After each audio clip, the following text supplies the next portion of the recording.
ny mofinaina isan'andro atolotry ny mpitandrina rakotina valina maoly. Falymerabantsika rehefa malala tratra ity alatsinainy faharoambin'ny folo ny volana septambra ity. Ny mofinaina voalahatra ho tsika anio dia ny Koritianina faharoa toko fahasivy, Koritianina faharoa toko fahasivy andininy fahaenina ka hatramin'ny andininy fahadimy ambin'ny folo. Koritianina faharoa toko fahasivy andininy fahaenina ka hatramin'ny andininy fahadimy ambin'ny folo. Aminaran'i Jesosy. Fa izao no lazaiko, izay mamafy kely dia kely no jinjaina, fa izay mamafy be dia be kosa no jinjana. Aoka ny olona rehetra samy hanao arak'izay nin'ny fony avy, tsy amin'ny alahelo na amin'ny faneriterena, fa ny mpanome amin'ny fifaliana no tian'Andriamanitra. Ary Andriamanitra mahay mampitombo ny fahasoavana rehetra aminareo, mba hanana anareo onony rehetra mandrakariva amin'ny zavatra rehetra ka hitombo amin'ny asa tsara rehetra. Araka ny voasoratra hoe namafy izy, eny nanome ho an'ny malahelo ny fahamarinany maharitra mandrakizay. Ary izay manome voa an'ny mpamafy sy mofo hoanina dia hanome sy habe ny voafafinareo ary ampitombo ny vokatry ny fahamarinanareo. Dia hanakarena amin'ny zavatra rehetra nareo ka androso amin'ny itsi-po izay mahatonga ny fisaorana ain'Andriamanitra. Fa ny fanaovana izany fanompoam-pavahana izany dia tsy mahafaka ny alahelon'ny olona masina ihany, fa mahabe ny fisaorany maro an'Andriamanitra koa. Satria ny fizahan-toetra anareo amin'izany fanompony izany no ankalazana an'Andriamanitra noho ny fitananareo tsara ny fanekenareo, ny filazantsara ny Kristy sy noho ny fahazotoanareo amin'ny fiantrana ho azy sy ho an'ny olona rehetra. Ary amin'ny fangatahana anareo dia manana anareo izy noho ny haben'ny fahasoavan'Andriamanitra aminareo. Isaorany Andriamanitra noho ny fanomezany tsy azo tononona. Ray maso anao manamasinana ny fahamarinana ny tenao ny fahamarinana. Amen. Taratasy nosoratan'i Paoly ho an'ny Koritianina ry havana ity taratasy ity, taratasy izay manentana ny Kristianina mba hanolotra fanampiana ho an'ny fiangonana tao Jerosalema. Tahaka ireny taratasy alefan'ny fiangonana ankehitriny reny melon'ny vokatra na manentana ny olona, manentana ny mpino mba hanao vokatra na hanao amin'ny fetin'ny taranaka na hanampy ny fiangonana tsotra fotsiny izao. Taratasy fanentanana zany ity toko fahavalo toko fahasivy ity mba hanome anohana ilay fiangonana kristianina tao Jerosalema. Ny fiangonana kristianina tao Jerosalema izay nandalo fahasahiranana. Tany am-polohany izy io dia niombi-pananana. Hitantsika ao amin'ny asan'ny apôstôly toko faharoa. Ireo kristianina vitsivitsy tao Jerosalema rehefa tonga ny Pentekosta dia niombonany avokoa ny fananana rehetra. Ary dia nandalo fahasahiranana izy ireo ary. Hitantsika amin'ny epistily ho an'ny Hebreo zany. Dia nandalo fahasahiranana izy ireo ary izany fahasahiranana ara-pivelomana izany dia nanjara niteraka fisaratsarahana indray tao amin'ireto kristianina tao Jerosalema ireto. Nisy ny tena sahirana. Ary dia nisy aza moa ny fiamorana mihitsy hitantsika ty amin'ny Hebreo toko fahafolo. Dia nanao antsoavy zany Paoly ho an'ireo kristianina tany ivelan'i Jerosalema. Ireo tsy jiosy zany, satria ny kristianina tao Jerosalema dia jiosy niova ho kristianina, jiosy nandray an'i Kristy ho tombo sy mpamonjy azy. Fa nisy kosa ireo jentilisa nandray an'i Jesosy ho tombo sy mpamonjy, ny Koritianina, ny Galatianina, ny Efesianina sy ny hafa rehetra. Dia ireo no nataon'i Paoly mba hanao rakitra ho an'ny mpino tao Jerosalema mba hanampiana ny fiainan'izy ireo. Ary izany toe-tsaina zany rehefa malala dia tokony ho toe-tsain'ny mpino ny fifanohanan'ny kristianina. Eto dia ny jentilisa kristianina, zany hoe ireo tsy jiosy fiaviana no manampy ara-bola indray ny jiosy izay tsy mifankafantatra akory ara. Tsy mifankafantatra akory ara, ho mariky ny fiombonana, ho mariky ny hoe tompo iray ihany dia mifanohana ao anatin'ny sarotra ny kristianina. Na dia lavitra tsy mifankafantatra aza ny Koritianina sy ny jiosy, tsy mifankafantatra ny jiosy nefa kristianina, tsy mifankafantatra ny Galatianina sy ny kristianina tao Jerosalema, saingy izao nanao rakitra mba hanampiana ny kristianina tao Jerosalema ireo jentilisa ireo. Dia ny andininy voalohany izay lava dia lava moa, fa ny andininy fahaenina ka hatramin'ny andininy fahadimy ambin'ny folo ny tapany faharoa zany dia mampihetsi-po mihitsy ny fanentanan'ny Paoly ny kristianina tany Korinto. Mizahatra vitsivitsy izay tian'ny Paoly ho ao an-tsaintsika afaka malala ny amin'ny antsoina hoe fanomezana, fanampiana ny hafa. Tena fanampiana ny hafa mihitsy ito, fa tsy hoe fanampiana ny asan'Andriamanitra mazava be ihany, fa tena fanampiana ny hafa eny asan'Andriamanitra, fa fanampiana ny fiveloman'ny hafa. Itsika mandrakariva de am'izao andro antsika zao de misy karazam-pivavahana zay karazana teolojia mivoizina, dia lay ataontsika hoe teolojia mivoy fotsiny na mivoy ny famirapiratana, théologie de la prospérité, mivoy ny famirapiratana fotsiny zao. Inona moa izy io? Lay théologie de la prospérité de ny hoe raha mivavaky ianao a de tahiny ianao, raha ohatra ka manomeo an'Andriamanitra ianao de mahazo tombony ianao. De betsaka ny olona rehefa malala no tojo zany izany théologie izany. Raha toa ka somary manao tompo maso kely isika, ny tato anatiny ataontsika hoe 100 taona farany tamin'ny fitokina filazantsara, ny teolojia natanjaka atao anatin'ny 100 taona farany na 200 taona farany tamin'ny fitokina filazantsara de mizara telo. Voalohany de nivoiziny ny fiangonana ny hoe rehefa mino an' Jesosy ianao de manana toetra tsara. Rehefa mandray an' Jesosy tompo ianao lay Jesosy tompo zay raisinao io na melany elokao tianao, dia manjary manana toetra soa sy toetra tsara ianao. Ary dia rehefa manana toetra tsara ianao de mijoro vavolombelona zany mahazanak'Andriamanitra anao. Fa aty ambadiky ny taonjato ty amin'ny taonjato faharoapolo zay foana nena zany tamin'ny taonjato faha 9 hoe iaino io soratra masina io iaino io soratra masina io io soratra masina io zay mirakitra ny filazantsara de manefy ianao hanana toetra tsara ho kristianina mendrika amin'ny fitafy, amin'ny fifandraisana, amin'ny fahafoizana sy ny zavatra rehetra. Fa ny ty amin'ny taonjato faharoapolo kosa zany hoe eo amin'ny 10 taona eo zany na latsaka kely, dia nanomboka nipoitrany hoe vokatsy ny fitsokany ataontsika hoe fiangonana evangelika. Lay fiangonana evangelika zay tsy evangelika akory rentsika voalohany, fa misy mitony hoe zay evangelika. De rehefa nipoitra ny fiangonana evangelika taonjato faharoapolo de gadona anaty Madagasikara de name fomba fijery vaovao. Name fomba fijery vaovao momba ny atao hoe fitoriana ny filazantsara izy. Ina le fomba fijery vaovao momba fitoriana ny filazantsara? Le fomba fijery vaovao amin'ny fitoriana ny filazantsara de ny hoe azonao antoka ve fa voavonjy ianao.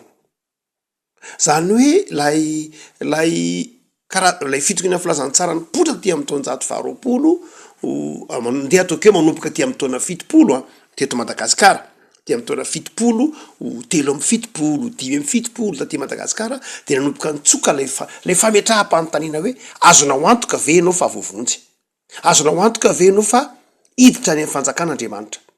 Ity faharoa ity dia namitoerana ny antsony hoe fibebahana. Iry voalohany zany hoe le talohany io zany de zao manao hoe tsy mametra-panontaniana amin'ny hoe mibebaka sa tsy mibebaka izy. Marina kokoa tsy nametra-panontaniana akory izy zany hoe voavonjy sa tsy voavonjy izy. Nahazatra talohan'ny taona 7 tamin'ny taona 50 zao manao hoe rehefa vita batisy ianao ao am-piangonana ianao rehefa nandray ny tompo anao, mpandray fanasany tompo anao, nanonona ny tompo ho Jesosy tompo sy mpamonjy nandray famelan-keloka, de zay ny maha-kristianina. Zay ny maha-kristianina. Fa nanomboka ty amin'ny taona 70 de niova lay izy. Zany hoe nisy hevitra vaovao nipoitra, tsy ataoko hoe niova. Fa nisy hevitra vaovao nipoitra manao hoe betsaka ny am'ireo am-piangonan'ireo tao manonona Jesosy tompo sy mpamonjy any izy fa tô tsy kristianina akory izy. Tô tsy tena kristianina akory izy. Ary tsy tena mahazo antoka ny famonjena akory azy izy. No zany de zao nanomboka nipoitra tany États-Unis le izy de tonga ty Madagasikara le hoe ateraka indray. Zany hoe na de makao am-piangonana ary ianao, raha tsy ateraka indray ianao dia tsy voavonjy. Dia ny atao hoe mitolo ny filazantsara tamin'izany fotoana zany de ny hoe mandray an' Jesosy tompo sy mpamonjy, mibebaka, miova de mandray an' Jesosy tompo sy mpamonjy ary ateraka indray de mandova ny fiainana mandrakizay. Teo de efa nisy fahasamihafana. Iry voalohany tsotra be le kristianina somaritra nainainy zay niraisana mpandray tany amin'ny taona 50, tany amin'ny taona 90, tamin'ny taona 70 de nitretra manao hoe ahoana moa le hoe mibebaka.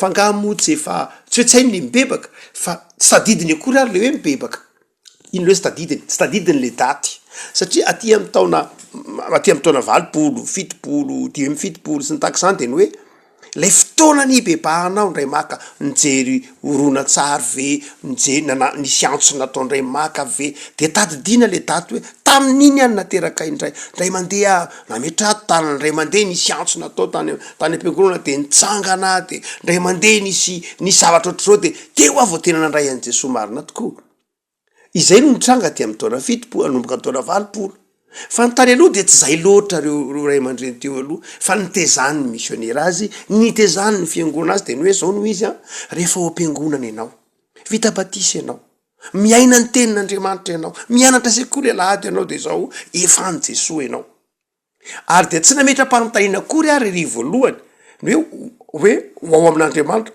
ahoana rehefa miala ety satria ny nitezana ny kristianina tany amin'ny taona aloha de ny hoe rehefa mino ianao nandray an' Jesosy ianao tsara ny fitondrantenanao zavatra mendrika mandeha ny fahamarinana ianao de zao lojika ho azy na vokatra ho azo ny tonga ao amin'ny fanjakan'Andriamanitra fa rehefa tonga kosa ilay rivotra vaovao aty amin'ny taona 70 de nanjary niozongozona re rivo voalohany nametra-pate tena azona ho antoka tokoa ve ianao fa vovonjy dia ny salasala re rivo voalohany manao hoe ahoana tokoa moa zany fangamotsy tokony vovonjy ahoana moa tsy ahavovonjy za nge mivavaka isanalady za mandeha amin'ny fahamarinana za tsy mamilava za miakanjo montina za manao adidy za nianatra sekoly alahady za efa nanao voady fa tsy hanompo sampy fa hanompo an' Jesosy foana ahoana moa any tsy vovonjy de rehefa nitsoky rery ity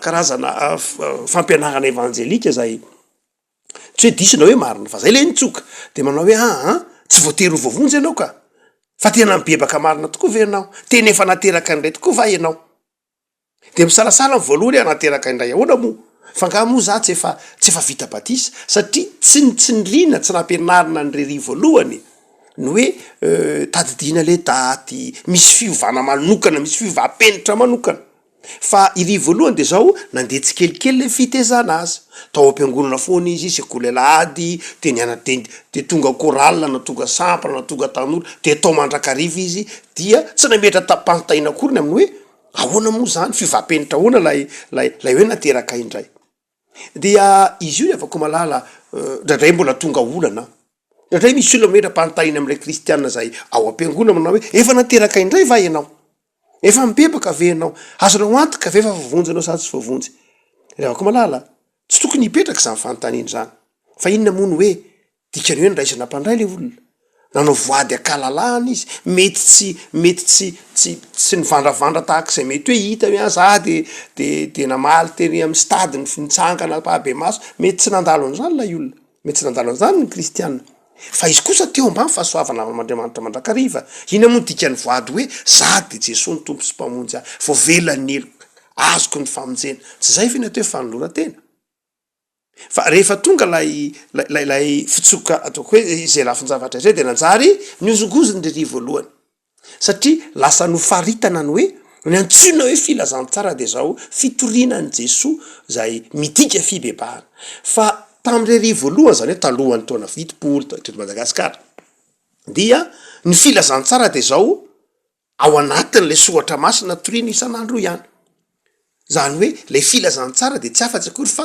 efa ao anatin'lay sekoly alahady anarana efa ao anatin'lay toriteny enona isan'alahady efa ao anatin'lay fampianarana enona isaky ny andavanandro efa ao anatin'lay conférence are isaky ny andavanandro ao anatin'iny lay hoe fitorianany filazantsara fa ny taona ty ambadiky ny taona 70 nanao hoe natsony hoe fitoriana filazantsara zao fitena fitaomana ny olona mihitsy hibebaka am'ty ora anankiray ity izany fiovan'zany rehefa ko malala dia mbola no tsy nirindray izay fiovana hitantsika kehitriny ny fiovana hitantsika kehitriny de zao tsy ampindray zany mipotra ndray reo karazam-piangonana antsoina hoe fiangonana misoratena ho misandratra église émergente dia somary re fiangonana misoratena ho misandratra de ndray manao hoe tsy azonao antoka ve fa tena kristianina marina ianao raha tena kristianina ianao de zao tokony ho tahina ny fiainanao tsy tokony ho magnatra ianao. Firy taona ianao zay asa mety hoe firy taona anao zay nanao taxi be,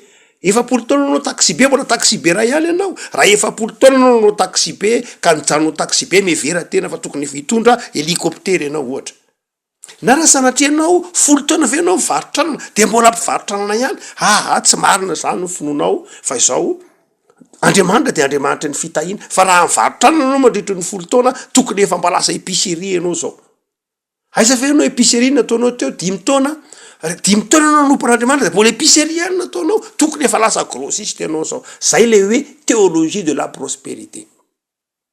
Zany hoe nanjary ny eritreritra ny olona manao hoe mampino anao de zao tokony ho hamariny ny fitahian'Andriamanitra.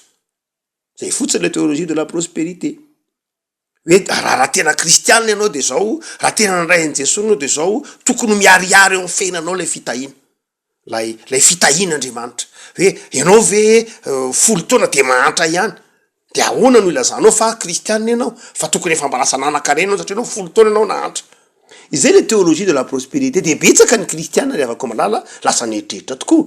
Mone andraso tokoa aloha fa ahoana tokoa moa Jesosy za ve teto mpamily fiarakaretsaka na sofiarana taxi nandritra ny 3 taona de mbola te taxi ity ihany nefa anao fa niten'Andriamanitra ny fitahiana tokony efa mba sprinter indray tokony natahaka zany. De betsaka ny latsaka ao anatin'ny théologie zay ataontsika hoe hafahafa satria mitaona ny olona hibanjina fotsiny ihany lay fananakarena lay fitahiana iverina hoe fananakarena. Rehavako miresaka an'izany sika satria ity asan'ny ity Koritianina 2:7 ity de tena manazava mihitsy ny ateraky ny fanaovan'ny olona ny asan'Andriamanitra. Ny tsy tokony ho adinotsika rehavako malala de zao ny fananantsika an' Jesosy ny maha-kristianina tsika. Ny finoatsika an' Jesosy tompo sy mpamonjy ny maha-kristianina tsika. Tsy zay mety ho ravindravindravatra manodidina an'izany. Tsy zay rehetra mety ho toerana ametrahan'ny olona tsika ho zao na izao ny zava-dehibe fa ny finoanao an' Jesosy tompo sy mpamonjy no maha-kristianina anao. Tsy hoe satria za nitsangana tarina, satria tsy nitsangana tarina, satria nahazo tahina hitarina, tsy nitahina tarina. Tsy zay ny maha-kristianina. Fa ny maha-kristianina de zao mino an' Jesosy tompo sy mpamonjy va ianao. Ndray maky Paul nametraka fanontaniana zany. Hoe mino an' Jesosy tompo sy mpamonjy va ianao? Rehefa mino ianao de zao kristianina ianao, vovonjy ianao. Fanontaniana tsy sarotra valiana zany rehefa malala. Zany finoana zany dia manjary fiainana arovany zany finoana zany ianao. Dia eto rehefa malala de manazava Paoly ny amin'ny ateraky ny fanaovan'ny olona ny asan'Andriamanitra. Voalohany de zao izy manao hoe tsy matiantoka ny olona manao ny asan'Andriamanitra. Tsy théologie de la prospérité no azavain'ny Paoly eto, fa théologia ny fahasoavana. Zany hoe ny voalohany théologia ny fahasoavana de zao ataovy amin'ny mpifaliana izay zavatra sain'Andriamanitra ataonao. Fa ny manome amin'ny fifaliana no akasitrahan'Andriamanitra. Tsy ny faneriterena. Zany hoe tsy ny fametrahana ny olona na ny fiatretana hoe raha tsy manao an'izao Andriamanitra de tsy mahazo zany. Raha tsy manome antia zany Andriamanitra anao de zao mety tsy mahazo fitahiana zany. Raha tsy manao an'izao zany Andriamanitra de tsy mahazo fitahiana tsia, faneriterena zany. Fa zay ataonao de ataovy amin'ny fifaliana. Zay no napetraka Paoly voalohany amin'ny théologie ny fahasoavana amin'ny fanaovana ny asan'Andriamanitra. Zay ataonao de ataonao amin'ny fifaliana, ataonao amin'ny fahafoizana. Nahoana ianao no manao zany amin'ny fifaliana, nahoana tsika no manao zany amin'ny fifaliana, satria mahatsiaro isika fa Andriamanitra de efa nanome antsika. Ny olona manao ny asan'Andriamanitra tsy hoe manao mba hazo, fa satria nahazo de manome. 10:10 isaorana ny Andriamanitra noho ny fanomezany tsy azo tononona. Zany hoe Andriamanitra zany tsy manao sanatria ohatra ny resaky ny mpisotro toaka hoe donona tapany de mandoerany. Fa izao Andriamanitra efa nanome tsy azo tononona be dehibe zany. No zany manao zany isika ho an'Andriamanitra satria tsika efa nandray.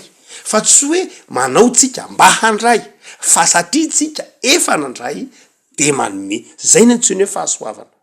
zany hoe nydika zany de zao ny olona ny fanaovantsika ny asan'Andriamanitra, ny fanapitsika, ny sahirana, ny mahantra, ny fiangonana zany de zao conséquence, vokatra, tsy hoe tanjona fa vokatra, tsy hoe fitaovana fa vokatra, zany hoe satria tompo efanandray, satria nomenao de mizara zany. Zay mahatongany hoe tsy atao ampaneri-terena. Tsisy ifandraisany amin'ny théologie de la prospérité manao hoe ataoko ty Andriamanitra satria anao ny teny hoe raha manome folo de avy tombona zato indray de mahazo arivo aho zany. Tsisy kajy tahak'izay mihitsy, fa satria efa nahazo an'le arivo Andriamanitra de zao manome anao aho. Fa ny faharoa zay tiany Paolo takaritsika rehefa malala amin'ny théologie ny fahasoavana manome eto, tsy hoe manao amin'ny fifaliana ihany satria efa nahazo, fa izao koa manome amin'ny fahamarinana, manome amin'ny am'izay mety ho tandrify amin'ny fahamarinana. Natao hoe fahamarinana de zao tandrifenao, tandrify ny zavatra nomenao. Zany hoe samy manana ny tandrify atsika avy isika araka ny fahasoavana nomen'Andriamanitra atsika. Ny tandrify anao tsy tandrify aho. Zay ny tsy mahamarina amin'ny soratra masina no hoe atao tokosira fotsiny, ataon'ny hoe tokosira zao manao hoe ohatrinona ny didy ariary zato, firitsika ny ato zato, samy mandoa ariary avy. Tsy marina zay amin'ny soratra masina, tsy marina raha soratra masina mihitsy zany. No hoe mitovy natsiny hoe fitoviana de zao ohatrinona ny didy ny fiangonana, 2 tapitrisa ariary, firim-pandrefana san'ny tompo 2 arivo. No zany de zao samy manao arivo avy tsika rehetra, zay no antsony hoe fahamarinana. Tsy fahamarinana amin'ny soratra masina mihitsy zany. Mety ho fahamarinana amin'ny kajin'olombelona zany, fa tsy fahamarinana amin'ny soratra masina. Ny fahamarinana amin'ny soratra masina de zao arakaraka izay nomeny ny olona, zay nomen'Andriamanitra ny tsirairay avy. Zany hoe enao zany no mitsara teny, satria tsy mitovy no nomena sy nomenanao. Tsy mitovy ny fatran'ny fahasoavana nomena sy nomenanao. Za zany de mahatsiaro manokana manao hoe za nomen'Andriamanitra betsaka no zany dia alohako daholo ny 2 tapitrisa. Tsy miandry anao aho, satria za mahatsiaro nomena. No zany de zao ny fahamarinana de zao tsy hoe mitovy daholy, fa ny fahamarinana de ny fahatsapan'ny tsirairay avy, ny fahasoavan'Andriamanitra. Zay maha-théologie ny fahasoavana azy. Tsy hoe teritereny ianao, tsy hoe mena moral ianao miteny hoe de ianao koa asehoy mihitsy ny fiche de paix anao, zay re ty volanareo maninona ny kely ny ataonareo, tsy zay loatra. Fa ny tsirairay de tokony hatsiaro sy hatsapa vokatry ny asa ny fanan'Andriamanitra, fa tokony hanome fotsiny izy, tokony hanolotra izy. Zay mahazava-dehibe ny afatry Paolo amin'ny Korinthiana. Ny atao hoe fahamarinana zao de tsy fahamarinana legalista ifandraisantsika iainantsika isan'andro, fa fahamarinana rakazay no lanjain'Andriamanitra ho sahaza atsika. Raha afaka malala zava-dehibe ny fahatsapantsika, ny fahasoavana zany. Ny fahatsapantsika zany no mibaiko zay tokony ho ataotsika. Raha ohatra ka somary domin'ny olona kely ao zamany hoe tokony anao ianao de mahatsiarova tena. Fe tokony anao tokoa akay zany, fa tokony hatsiaro fotsiny zao ianao hoe za dia tokony anao zany, anao anome izara ho an'ny mantra, anome ho an'ny sahirana satria nandray. Fa ny farany avako malala de zao zava-dehibe koa nefany fa rehefa ataotsika ampitiavana io, rehefa ataotsika amin'ny fahamarinana io, de eo le mitombona am'izay le hoe izay manome voan'ny mpamafy sy mofo hoanina dia hanome sy habe ny voafafinareo. Izany hoe eo le fahatelo manao hoe aikay rehefa ataotsika amin'ny fifaliana sy amin'ny fahamarinana tokoa le izy, satria tsika nandray de zao misy valim-pity tokoa, tena misy tokoa ny valim-pity. Fa lay valim-pity de zao omen'Andriamanitra ho an'izay efa nahatsiaro lay fahasoavana ka manao zany amin'ny fitiavana sy ny fifaliana, de am'izay fotoan'izay Andriamanitra ny mampitombo lay voafafy. Ary io miteny manao hoe abe ny voafafinareo, zany hoe olona miasa eo, fa tsy hoe olona tsy misy vola latsaka avy any an-danitra zanatria, fa zao tena miasa ianao zany. Zany hoe lay rehefa ataonao ampitiavana sy ataonao ampifaliana de lay fiezahanao zany hampahavokarin'Andriamanitra lay asanao.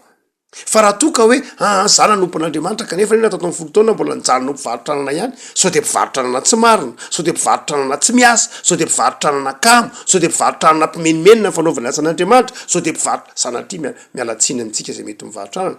Fa tsy sanatria hoe inona loatra, fa te hiteny manao hoe zany mantsy voizin'ireo mivohy ny théologie de la prospérité. Fa tsy ny mahampivarotranana, tsy na mahampivarotranana akory ny mahambany na mahambony na tren'Andriamanitra, fa ny herin'ny fahasoavan'Andriamanitra. fa izao tsy tokony ho tsaraina amin'ny ohatr' zany akory ny finoan'ny mpino-dravako fa eto Andriamanitra de manamafy mihitsy tsotra fotsiny zao fa izao rehefa itay anao Andriamanitra na inona asanao na inona toerana misy anao de mitahanao fotsiny zao Andriamanitra azon'Andriamanitra ataony mitay anao tsy mampanina ninina asanao na de zay veriny olona ho ambany aza fa ianao sambatra sy faly ao amin'ny tompo tsy misy asambony eo amin'ny tompo fa izao azon'Andriamanitra ataony mahasambatra anao amin'ny toerana rehetra ary rehefa tian'Andriamanitra ho tahina indray anao amin'io asa iverin'ny olona ho ambany na ambony io de mitahanao foana Andriamanitra afaka malala engany hanoana amin'ny mpifaliana sy ampitiavana ny asan'Andriamanitra anao zany amin'ny fifaliana ivavaksika tompo misoranao zay noho ny amin'ny soratra masina zay manazava aminay fa ny filazantsara zay toriana de iainanay ary izay de zanakao amarinay amin'ny fitondrateny zany amarinay amin'ny fahafoizany zany